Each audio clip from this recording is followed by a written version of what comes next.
Hello అండి, ఈరోజు మనం క్లాస్లో అయితే రాగుడింతం మరియు లాగుడింతం అయితే చూద్దాము. ఫస్ట్ అయితే రాగుడింతం చూద్దాము. రా రా, రి రీ, రు రు రు రు, రే రే, రై,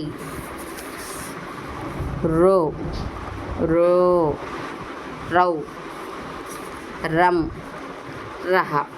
నెక్స్ట్ ఇప్పుడు వచ్చేసి లాగుడింతం చూద్దాము.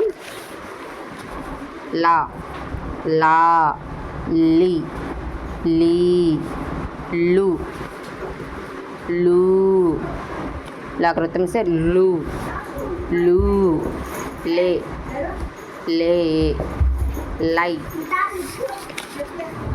लो లో, లవ్, లం, లహ. ఈరోజు క్లాస్ అయితే ఇదండి. నెక్స్ట్ క్లాస్లో మళ్ళీ కలుద్దాం.